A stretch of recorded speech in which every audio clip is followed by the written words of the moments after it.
안녕하십니까? 지난주에 진도 나간 게 좀 있어가지고요. 좀 모르시더라도 좀 한번 보시면 될 것 같습니다. 우선 1번 보시면 도시개발구역 전부를 환지 방식으로 시행하는 경우 토지 소유자나 조합을 사업 시행자로 지정한다. 1번 맞습니다.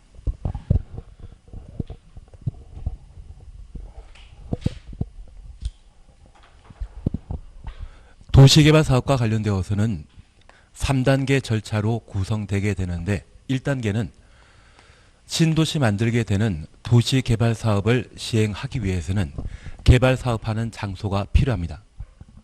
그리고 이 개발 구역을 지정하고자 하면 저 도시개발 구역을 어떤 형태로 개발해 나갈 것인지 개발 계획을 필요로 하게 됩니다.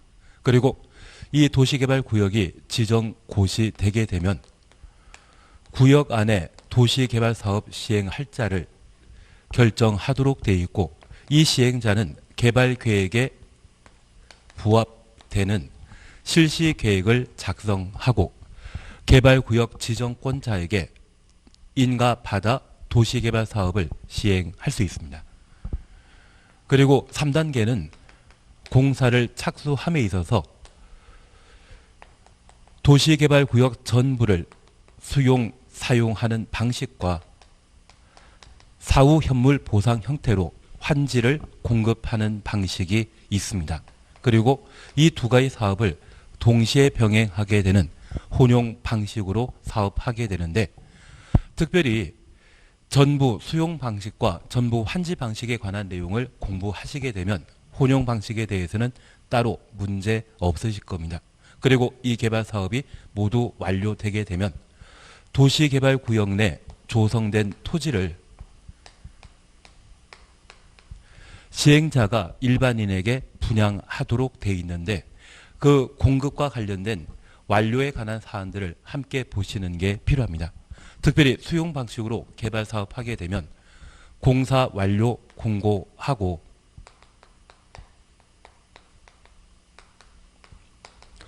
공사 완료 공고 다음날 도시개발구역 지정은 해제되며 조성 토지에 대해서는 일반 분양하도록 되어 있습니다.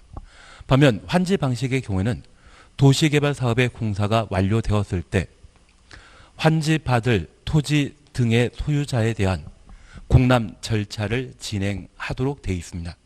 저 공람 기간 중에 정당한 의견이 제시되게 되면 이를 반영하여 도시개발 사업을 맞추도록 되어 있고 이후 환지 처분함으로써 종전 토지 소유자에게 사후 현물 보상하게 되는 환지를 제공하게 되는데 이를 따로 공고하게 되면 환지 처분 공고 다음날 도시개발구역 지정은 해제된 것으로 파악하게 됩니다. 그 이후 환지하고 남는 땅이 있다고 하면 조성 토지를 일반 분양하는 형태로 도시개발 사업이 이루어지게 됩니다. 특별히 우리가 1번 지문을 살펴보면 시행자에 관한 파트입니다. 도시개발 사업에 있어서는 개발계획 수립할 때 사업시행 방식이 수용 방식인지 환지 방식인지를 미리 결정하게 됩니다. 특별히 도시개발 사업 시행자에 있어서는 지정권자가 사업 시행자로 지정함으로써 도시개발 사업을 시행할 수 있는데 그 사업 시행 방식이 특이하게 전부 환지 방식으로 사업하게 되면 도시개발구역 안의 토지 소유자 또는 조합을 도시개발 사업 시행자로 우선 지정하도록 되어 있습니다. 하나 이해하실 것이 있습니다. 수용 방식으로 사업하게 되면 보통 5년 만에 도시개발 사업이 이루어지게 되는데 환지 방식은 빠르면 10년 걸립니다. 가끔 서울, 경기도 용인시에 환지 방식으로 도시개발 사업 한 곳 중에 개발 사업이 무산된 곳도 있습니다. 그러면 이 전부 환지 방식으로 도시개발 사업 하게 되면 이는 사업 잘 되겠습니까? 사업 망하겠습니까? 망하는 쪽입니다. 그래서 전부 환지 방식으로 도시개발 사업할 때 애만 사람이 엉뚱한 사람이 많은 비용 투자해서 망하기보다는 도시개발구역 안에 토지 소유자 그리고 토지 소유자로 구성되어 있는 조합이 책임지고 도시개발 사업 해봐라. 그런 의미에서 전부 한지 방식의 경우에는 소유자 또는 조합에게 도시개발 사업 시행자를 맡기도록 되어 있습니다. 그래서 이들이 사업 시행자가 되는 것은 특혜가 아닙니다. 망할 사업 스스로 망해봐라. 그런 의미라고 파악해 주셔야 됩니다. 다만 이 전부 한지 방식인 경우에도 특별한 예외 규정을 따로 마련하고 있는데 토지 등의 소유자 또는 조합이 아닌 지방자치단체 등을 우선 사업 시행자로 지정하는 경우가 있습니다. 이들이 사업 시행하게 되면 성공할 가능성이 높은 형태인데 이와 관련되어서는 우리는 지병동이란 말로 지방자치단체 등이 사업 시행자가 될 수 있는 상황을 구분해 주셔야 됩니다. 특별히 개발계획 수립 고시 후 사업 시행 방식이 전부 한지 방식이면 조합이나 토지 등의 소유자는 사업 시행자로 지정해달라 지정을 신청하도록 되어 있는데 개발계획 수립 고시 후 1년 내 사업 시행자 지정 신청하지 않았다라고 하면 이들은 사업 의지 없는 것으로 판단하여 지방자치단체 등을 사업 시행자로 지정할 수 있습니다. 그리고 이번 전부 한지 방식의 도시개발 사업과 함께 지하철이라고 하는 공공시설 사업을 병행하는 경우가 있다면 전부 한지 방식의 도시개발 사업보다는 지하철 설치가 더 우선하기 때문에 지방자치단체 등을 우선 사업 시행자로 지정할 수 있습니다. 그리고 꼭 하나 기억하실 게 국공유지를 제외한 개발법에 있어서는 국공유지 포함하는 것이 원칙입니다.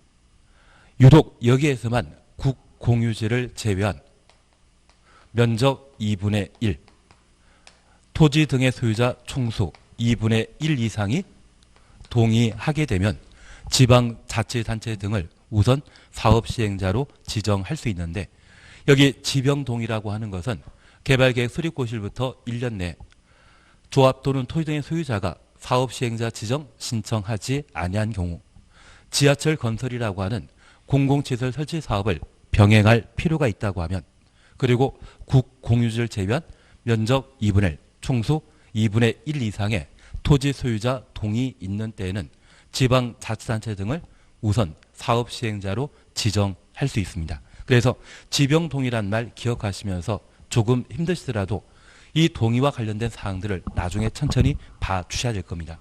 그리고 2번입니다. 전부 한지 방식의 도시개발 사업으로 토지 소유자나 조합이 개발계획 수립 고시일부터 1년 내 사업 시행자 지정 신청하지 아니한 경우 지정 추정 없습니다.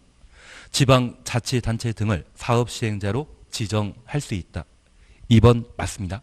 그래서 지병동의 지에 해당되는 것으로 파악해 놓습니다.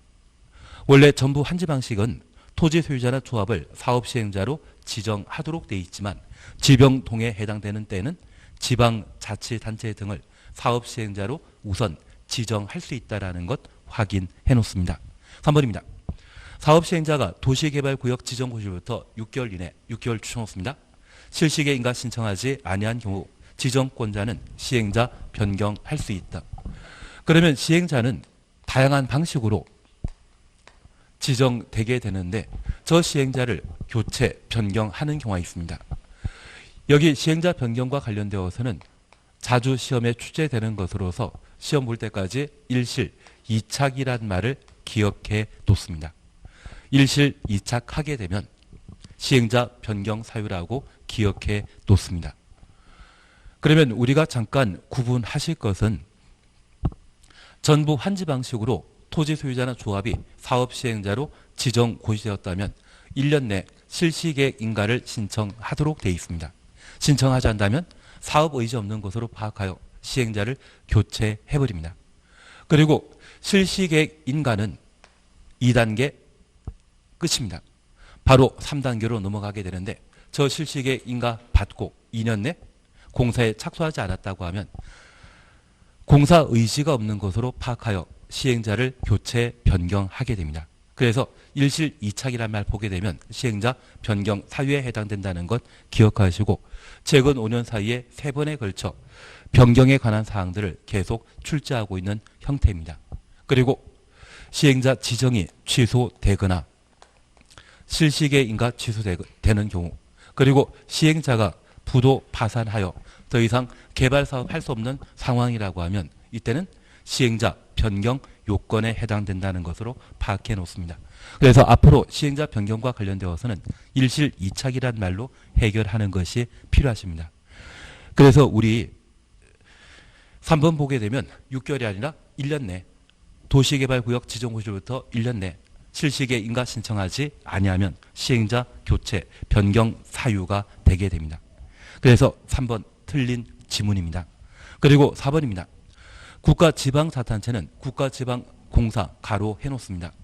공법에서는 이들을 공적 주체라 표현합니다. 이들이 설계 분양 등의 도시개발사업 일부 추천놓습니다. 주택법에 따른 주택건설사업자로 하여금 대행하게 할 수 있다. 대행 추천놓습니다. 옳은 지문입니다. 여기 시행자 파트와 관련되어 우리는 대행이란 말과 위탁이란 말과 신탁이란 말을 각각 정리해 주셔야 됩니다. 최근 5년 사이 계속 반복 출제되고 있는 것이 대행, 위탁, 신탁에 관한 사항인데 특별히 우리가 이해해 주실 것은 공적 사업 주체가 도시개발 사업을 시행할 때 아파트 건설 사업을 함께 담당하는 경우가 있습니다. 그래서 최근 안산 쪽에 도시개발 사업을 시행했는데 그 안산에는 시아호라는 곳이 있다고 해서 수자원공사가 도시개발 사업을 시행한 바 있습니다. 수자원공사라고 하면 물 관리하는 데는 전문가이고 어느 정도 시아호와 관련된 개발 사업을 담당할 수 있지만 주택 건설 사업은 처음 했을 겁니다. 그래서 도시개발 사업과 관련되어 아파트 건설 사업을 함께 진행하게 되면 그 아파트 건설 사업이라는 일부 사업에 대해서는 주택 건설 전문가에게 대행하게 할 수 있습니다. 이러한 대행은 누구만 할 수 있다? 공적 주체만 하는 것이지 민간은 대행하는 당사자가 못 된다라는 것 기억해 놓습니다. 그리고 위탁은 도시개발 사업을 시행함에 있어서 도시개발 사업과 함께 항만이나 공항이나 철도를 건설하는 경우가 있습니다. 그런 공공시설 건설 사업이나 공유수면 매립이라는 간접 사업을 병행하게 되면 그 공공시설 설치와 관련된 정부 투자 기관이 이미 존재합니다. 그래서 항만 건설 사업 등에 대해 공적 주체에게 맡길 수 있습니다. 이를 위탁이라 표현하게 됩니다. 그리고 우리는 신탁이란 말을 들어보신 적이 있다고 하면 저 신탁은 돈 많은 사람을 말합니다. 원래 신탁은 해서는 안 됩니다. 도시개발 사업 시행자인 민간은 자기 능력껏 도시개발 사업을 시행해야 되며 자기가 가진 돈으로 개발 사업 해야 되는데 저 민간이 돈이 부족하다고 하면 능력자인 신탁업자에게 도시개발 사업을 아예 맡기는 경우가 있습니다. 저 사업 시행자 지정된 민간이라고 하면 재력이 충분한 것으로 인정받아 지정되었는데 저 신탁업자에게 신탁하는 상황이라고 하면 정상적인 상황이 못 되기 때문에 이 신탁의 경우에는 반드시 지정권자의 승인 받은 때에만 신탁업자에게 신탁할 수 있습니다. 그래서 제가 부탁드리는 것은 대행, 위탁과 관련되어서는 승인 없이 대행, 위탁 가능하지만 신탁만큼은 지정권자의 승인 받은 때 가능하다라는 것 확인하시고 두 번째 우리 봐주실 것은 대행 맡길 수 있는 주체는 공적 주체만 가능합니다. 그리고 위탁은 시행자가 공적 주체에게 철도 건설 사업을 맡길 수 있다는 것 기억하시고 그리고 신탁의 경우에는 그 주체는 민간이라는 것을 각각 구분해 놓습니다. 그래서 최근 기출문제에도 대행, 위탁, 신탁과 관련되어 오지에 쓴다를 시험에 출제하게 되었을 때 넷은 공적 주체인데 하나가 민간이었습니다. 만약 오지선다 중에 넷은 공공인데 하나가 민간이라면 아무 생각 없이 민간 찍으셔야 됩니다. 그런 형태로 문제 풀어나가는 것이 여기 대행, 위탁, 신탁과 관련된 문제 해결 방법이 아닌가 싶습니다. 책은 계속 시험에 나오기 때문에 책을 한번 확인해 주시고, 특별히 사와 관련된 주체는 공적 주체라는 것 확인하시면서 도시개발사업 일부 설계 분양과 관련된 전문가인 주택건설사업자에게 대행시킬 수 있다는 것 확인해 놓습니다. 대행은 공적 주체가 할 수 있는 겁니다. 그리고 5번입니다. 시행자는 지정권자 승인받아 지정권자 승인 가로해 놓습니다. 공공시설 건설과 공유수면 매립에 관한 업무를 국가 등의 공적 주체에 위탁하여 시행할 수 있다. 여기 대행과 위탁 시에는 지정권자 승인 필요 없습니다. 지정권자의 승인은 신탁 시에만 필요하다라는 것 확인해 놓습니다. 근데 오늘 처음 보셨으면 이게 만만치 않거든요. 예, 지금부터 아마 오늘부터 건축법과 주택법 해 나가시는데 그 두 개 법률만 하시더라도 한 50점 나오십니다. 그래서 공법에 한 50점 나오면 합격하는 데는 전혀 지장 없으시거든요. 나중에 한번 다시 정리하시는 시간 쪽으로 해보도록 하겠습니다. 다만 지금 한번 들어주시는 쪽으로 하는 게 좀 괜찮으실 겁니다. 그리고 6번입니다. 조합을 설립하려면 도시개발구역의 토지 소유자 7명 이상이 7명 동원해 놓습니다. 정관 작성하여 시, 군, 구청장에게 조합 설립 인가 받아야 된다. 시, 군, 구청장이 아니라 지정권자에게 조합 설립 인가 받도록 되어 있습니다. 우리 공법에는 관할 관청을 구분하는 것을 중요한 시험거리로 삼고 있습니다. 도시개발 사업은 개발구역 지정하는 1단계 절차에 관할 관청을 지정권자로 정해 놓고 있습니다. 여기 지정권자는 원칙적인 지정권자가 시도지사, 대도시장, 예외적인 지정권자가 국토교통부 장관인데 개발계획 수립하건 구역 지정한 게 없이 항상 관할 관청은 지정권자입니다. 그리고 시행자 지정도 지정권자가 하도록 되어 있으며 실시에 인가하는 자도 지정권자입니다. 그리고 수용 방식으로 개발사업 하게 되었을 때 다양한 제도의 관할 관청은 지정권자입니다. 공사 완료 공고하는 때도 지정권자가 관할 관청입니다. 오직 환지 방식과 관련되어 환지 계획 인가 시에만 시, 군, 구청, 장유고 환지 방식의 공사 완료 시에도 관할 관청은 지정권자입니다. 그래서 도시개발 사업에 있어서는 환지 계획 인가 시에만 관할 관청은 시, 군, 구청장이고 나머지는 항상 지정권자가 나와줘야 됩니다. 앞서 우리 민간이 신탁업자에게 신탁하는 때에도 지정권자의 승인 받아야 되는데 우리가 지금 보고 있는 것은 2단계에 관한 사항으로 저 2단계 관할 관청은 지정권자에 되지 시, 군, 구청장 나오면 그 자체가 잘못된 것으로 파악해 주셔야 됩니다. 그래서 조합 설립 인가도 지정권자라고 파악해 놓습니다. 그리고 7번입니다. 조합 설립 인가 받은 이후 정관 기재사항인 주된 사무소의 소재지 변경하려는 경우 주된 사무소부터 변경까지 가로해 놓습니다. 변경 인가 받아야 된다. 변경 신고 대상입니다. 아주 시험에 자주 나옵니다. 우리가 나중에 민법 공부하시다 보면 민법에서는 사단 법인 또는 재단 법인과 관련된 기본적인 사항들을 공부하시게 되는데 이런 법인 설립에 있어서 주된 사무소 소재지는 아주 중요한 내용입니다. 그래서 이 주된 사무소 소재지 변경 시에도 다른 개별법에서는 변경 인가 대상이 되는데 도시개발 사업에 있어서는 얘는 변경 신고 대상으로 정해 놓고 있습니다. 하나 이해하실 것이 있습니다. 조합이 도시개발 사업을 담당했다고 하면 그 사업 시행 방식은 전부 환지 방식이고 몇 년 걸린다? 최소 10년 이상 걸립니다. 그러면 초창기에는 많은 사람들이 적극적으로 조합 경비를 부담하여 넓은 평형의 사무실 빌릴 수 있지만 한 5년 지나 끝이 안 보인다고 하면 사람들이 돈 낼 생각 없을 겁니다. 그러면 이제 100평짜리 사무실을 10평, 5평짜리 사무실로 변경해야 되는데 변경 인가 사항이라고 하면 저 변경 인가 받고자 할 때 서류 갖출 게 많습니다. 그러면 사무소 줄이느니 그냥 100평짜리 계속 유지하는 게 변경 절차 밟는 것보다 더 경비가 저렴할 수 있거든요.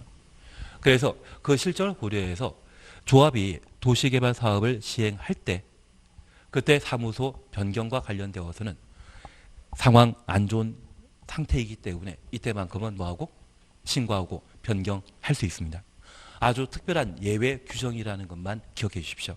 대한민국 모든 법률에 주된 사무소 변경은 항상 중요한 변경으로 취급하고 있고 유일하게 도시개발 사업에 있어서만 경미한 사항으로 다루게 됩니다.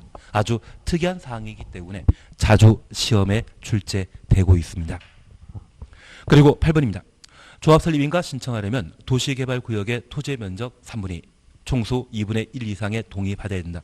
토지 면적 3분의 2부터 가로 열어놓으시고 총수 2분의 1 이상의 동의 2분의 1 이상까지 가로 닫아 놓습니다.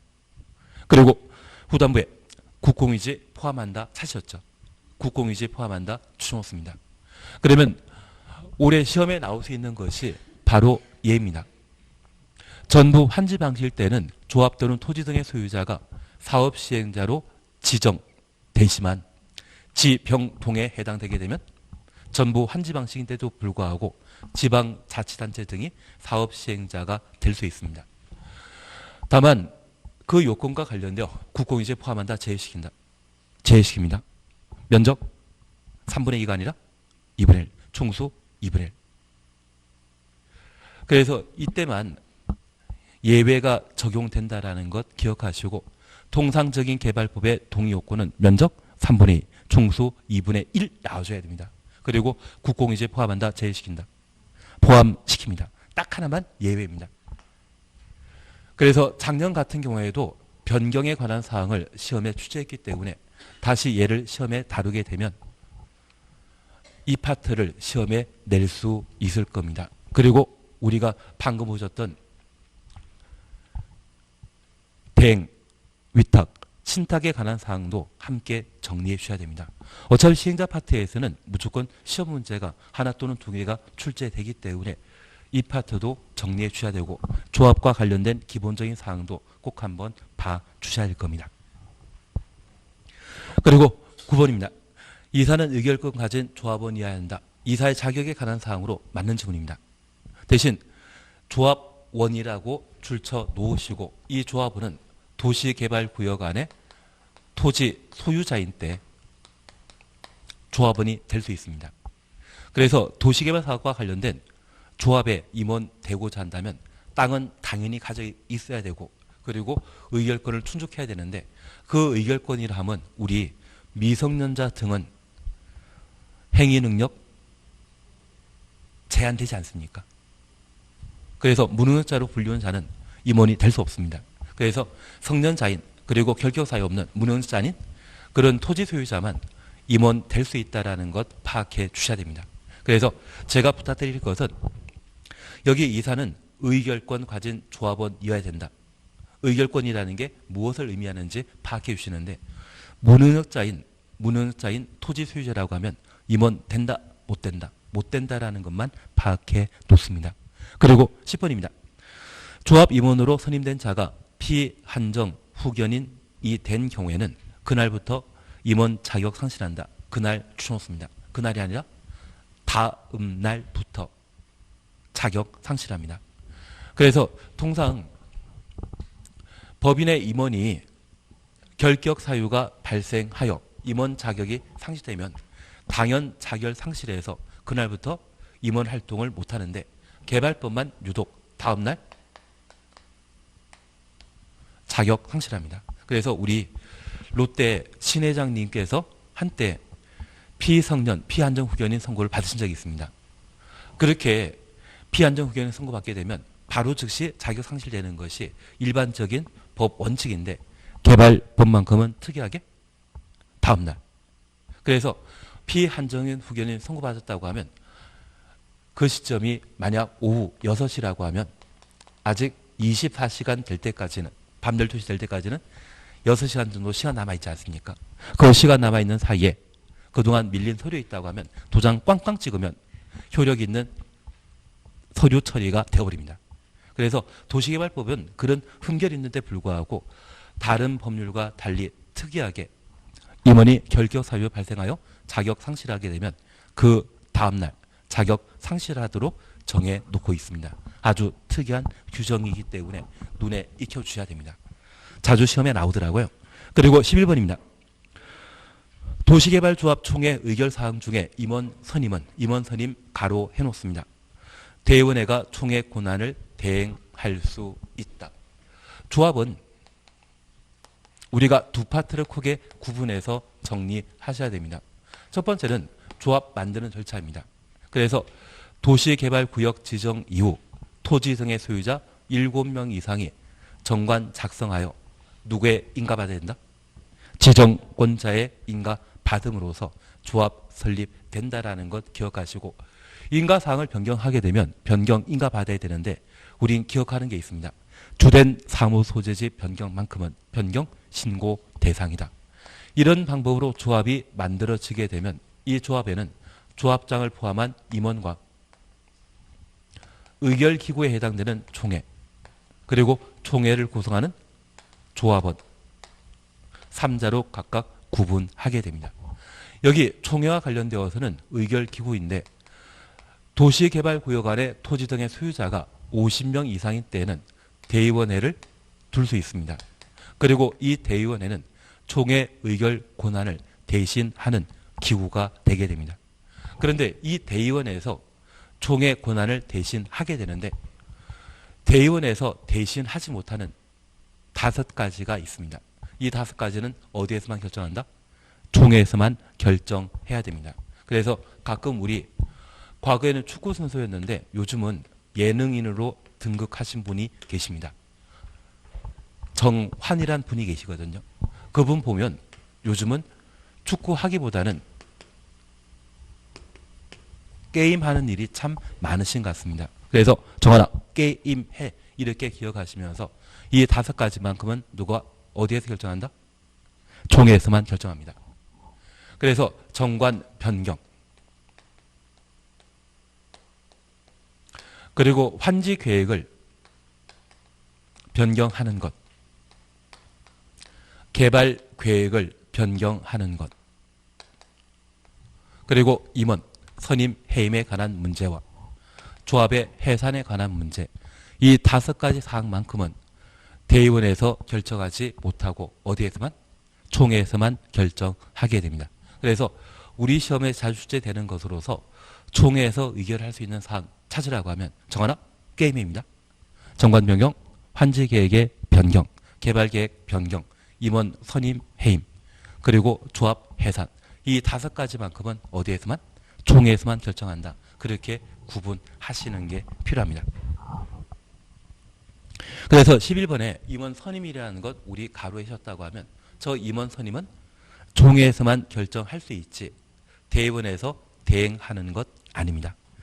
그리고 12번입니다. 실시계획은 개발계획에 맞게 작성하여야 하고 지구 단위 계획이 포함돼야 된다. 지구 단위 계획 들어가줘야 됩니다. 그래서 우리가 꼭 기억하실 것은 현재 개발 사업은 3단계로 이루어지게 되는데 1단계의 계획은 개발 계획이고 2단계의 계획은 실시 계획입니다. 환지 방식의 환지 계획은 사후 현물 보상을 위한 계획이지 개발 계획이 아닙니다. 그리고 이 실시 계획에는 지구 단위 계획을 반드시 포함한다고 하면 개발 계획에는 지구 단위 계획을 포함한다?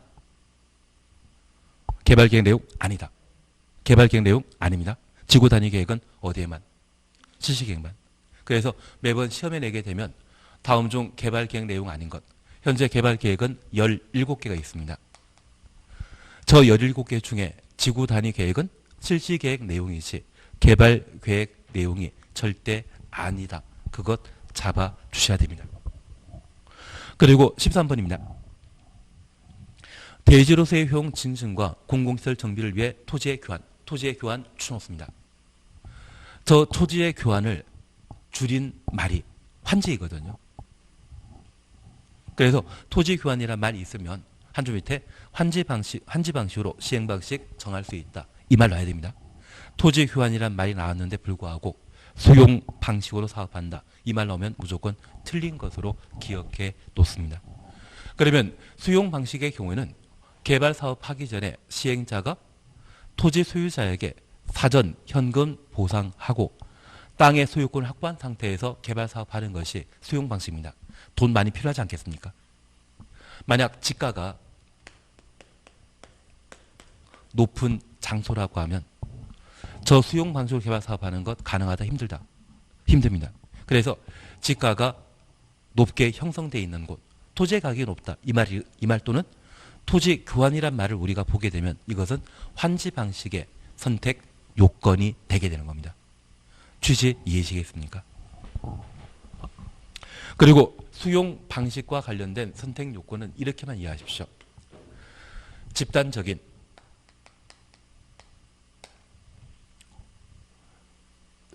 대지 조성 사업 또는 집단적인 대지 공급이란 말 나오게 되면 수용 방식으로 개발 사업하게 되면 10년 걸립니까? 5년 걸립니까? 5년 걸립니다. 5년이면 엄청 빠른 겁니다. 그래서 신속하게 사람들이 필요하는 도시지역에 해당되는 땅을 조성하고 공급할 수 있는 그런 취지의 지문 나오게 되면 그때는 수용 방식을 결정하는 요건이고 토지의 가격이 높게 형성되어 있다.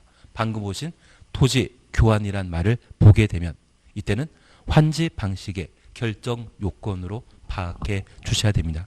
그리고 14번입니다. 수용 대상이 되는 토지의 세부 목록 고시한 경우에는 공시법에 따른 사업인정 및 고시 있는 것으로 본다. 그래서 토지 수용 요건은 세부 목록 고시입니다. 세부 목록 고시란 말 보게 되면 그것이 토지를 강제 수용할 수 있는 요건으로 파악해 놓습니다. 15번입니다. 지정권자 시행자인 경우를 제외한 시행자는 토지상환채권 발행하려면 발행계획을 작성하여 미리 지정권자 승인 받아야 된다. 지정권자 승인 출처 놓습니다. 15번 맞습니다. 하나 이해하실 것이 있습니다. 만약 수용 방식으로 도시개발 사업하게 되면 이 사업 시행 방식의 가장 큰 대전제는 사전 현금 보상입니다. 그런데 토지 상환 채권으로 토지 소유자에 대한 보상을 대신 하게 되면 토지 상환 채권은 개발 사업이 전부 완료되었을 때 사후 현물 보상하는 형태입니다. 대전제 위배되기 때문에 이러한 보상 형태는 지정권자에게 승인받도록 되어 있습니다.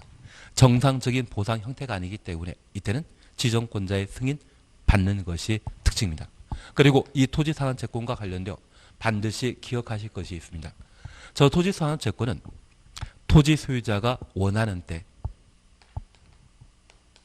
일부에 대해서만 보상하는 것이지 전부 토지 상환 채권을 보상할 수 없다라는 것 구분하시고 사후 현물 보상하게 되면 보상 대상은 조성되는 토지 건축물의 2분의 1까지만 사후 현물 보상할 수 있고 전부를 토지 상환 채권으로 대신하는 것은 불가능하다. 그렇게 기억해 놓습니다. 그 정도 보시는 게 토지 상환 채권과 관련되어 보실 내용이 되게 됩니다. 그리고 16번입니다. 국가 지방자산 제외한 국가 지방자산 제외 가로 해놓으셔야 됩니다. 원형지 개발자는 10년입니다. 숫자 10입니다. 10년 범위 내 대통령령이 정하는 기간 안에는 원형지 매각할 수 없다. 원형지 줄만 쳐놓습니다.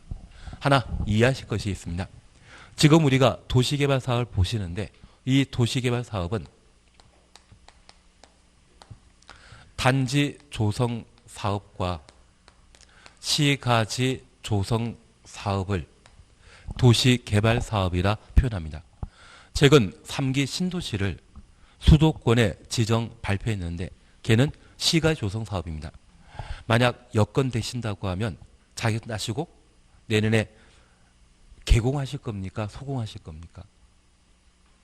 소공하신다고 하면 천천히 알아보시면 되는데 만약 개공하시게 된다고 하면 하남 유래지구 가서 차리는 게 제일 돈 많이 벌 수 있습니다.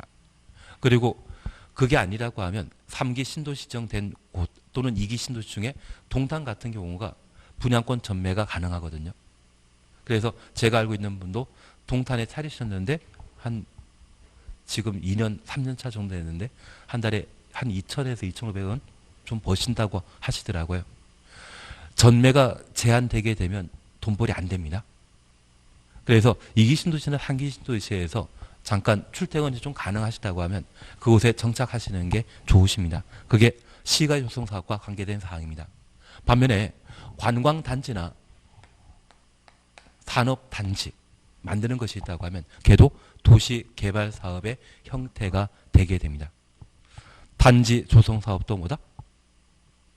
도시개발 사업입니다. 그러면 도시개발 구역 안에 하천과 그리고 산이 있다고 하면 아파트 만들 때는 다 밀어버리는 게 일반적이겠지만 이번에 관광단지 만들게 된다고 하면 산이나 하천은 그냥 놔둔다? 밀어버린다. 놔두는 게 요트 타고 놀 수도 있고 막 산악 코스에 뭔가 만들어서 좀 즐길 수 있지 않겠습니까? 그래서 도시개발 구역에 포함되어 있지만 전혀 개발하지 않고 그대로 활용하는 것이 있다면 걔를 원형지 개발이라 표현합니다. 그래서 개발하지 않는 그냥 그대로 놔두는 것을 말합니다. 그러면 이 원형지와 관련되어서는 꼭 두 가지 기억해 주셔야 됩니다. 저 원형지로 공급할 수 있는 면적은 전체 도시개발구역의 3분의 1까지만 원형지로 공급할 수 있습니다. 그리고 두 번째 우리 기억하실 게 이 원형지 공급받은 자는 전매 제한 규정을 적용하여 10년 안에는 매각할 수 없습니다. 하나 이해하실 것이 있습니다. 만약 이 산을 도시개발구역 지정하게 되었을 때 해당 토지의 가격이 평당 100만 원인데 땅을 강제 수용하게 되면 100 준다, 50 준다. 50 줍니다. 그리고 이곳이 관광단지, 호텔 만드는 곳으로 팔게 된다고 하면 수용했던 50에 팔겠습니까? 아니면 평당 2천에서 3천만 원에 팔겠습니까? 요즘 마스크는 진짜 저렴하게 공급하고 있습니다. 그렇게 공부하는 것이 아니라 호텔이면 그 집안 완전히 인생 바뀔 수 있는 그런 사업일 겁니다. 그래서 평당 2, 3천에 팔게 된다고 하면 이거 완전히 땅 장사하는 것과 마찬가지죠. 그래서 이 원형지로 개발 사업할 수 있는 곳은 좀 면적 제한해야 되지 않겠습니까? 그래서 전체 3분의 1까지만. 그리고 이 원형지를 취득한 자가 있다고 하면 1년 만에 이 장사하면 좀 안 되지 않겠습니까? 그래서 몇 년간 매각 못한다? 10년간 매각 못하는 겁니다. 다만 국가 지방자탄제는 50에 강제 수용해서 3천에 팔더라도 차입금 2,950만 원. 이것 국민 복지를 위해 사용하겠죠. 국가 지방자탄제라고 하면 나를 위해 사용하지 않겠습니까? 그래서 국가 지방자탄제에 대해서는 10년 매각 제한 규정을 사용한다, 배제한다. 그런 특이한 규정에 해당되기 때문에 얘를 잡아주시는 게 필요합니다. 앞으로 원형지란 말 보게 되면 몇 글자? 3글자이기 때문에 원형지를 공급할 수 있는 면적은 도시개발구역 전체 면적의 3분의 1까지만 가능하다는 건 기억하시고 10년간 매각할 수 없다. 그렇게 구분하시는 게 필요하십니다. 그리고 17번입니다. 시행자 환지계획 작성한 경우 시도지사에 인가받아야 된다. 환지계획 인가만큼은 시, 군, 구청장이 인가권자야 됩니다. 그리고 18번입니다. 시행자는 환지 방식 주어놓습니다. 도시개발구역에 있는 조성 토지 등의 가격을 평가할 때 감정평가업자의 평가 거친 후 토지평가협의회 심의 거쳐야 된다. 감정평가업자 추천오시고 1번이라 놓습니다. 이후 토지평가협의회 추천오시고 2번이라 놓습니다. 이후에 가격 결정하게 됩니다. 하나 이해하실 것이 있습니다. 만약 전부 수용 방식으로 도시개발 사업하게 되면 도시개발구역의 모든 토지는 시행자 소유이기 때문에 조성되는 토지에 대한 가치는 감정평가업자가 감정평가하게 되면 이를 기준으로 팔아먹을 땅의 가격 결정하면 됩니다. 소용 방식 때는 토지평가협의회 심의 거친다, 거치지 않는다. 그렇지 않습니다. 반면에 환지 방식은 사후 현물 보상으로 종전 토지 소유자에게 사후 현물 보상하는 땅이 환지이거든요. 그 환지를 환지 처분 공고하고 그 다음날 종전 토지 소유자에게 보상하는 것이 환지 방식입니다. 그럴 때 조성 토지에 대한 가치는 감정평가업자의 감정평가 이후 토지 등의 소유자가 참여하게 되는 토지평가 협의회 심의 거치도록 되어 있습니다.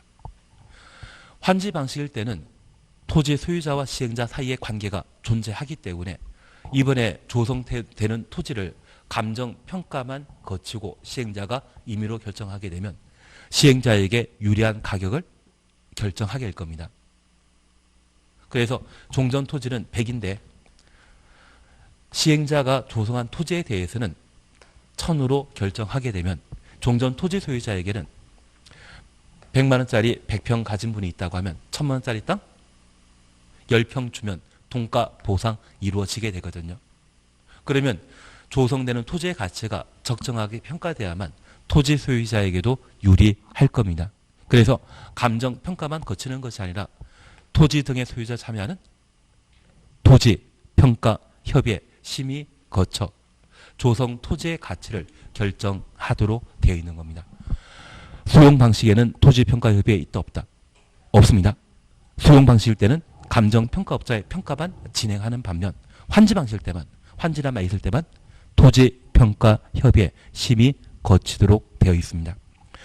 그리고 채비주로 정해지지 아니한 보류지는 환지 계획에 정한 자가 환지처분 공고 다음날 소유권 취득한다. 그래서 환지 방식으로 개발 사업하게 되면 환지 처분 공고하도록 되어 있습니다.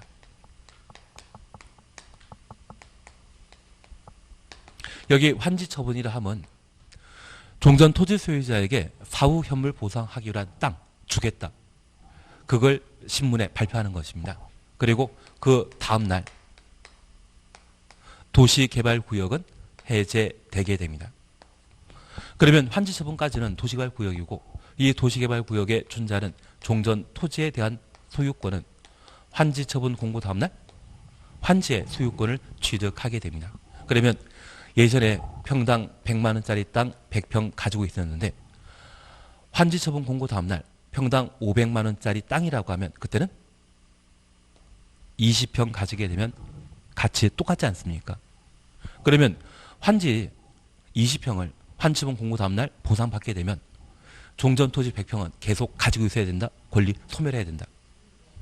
얘를 대신해서 20평 받았기 때문에 환지 처분 공고 당일 24시입니다. 오늘 24시에 종전 토지에 관한 소유권은 모두 소멸하도록 되어 있고 다음날 새로운 권리가 발생하게 됩니다.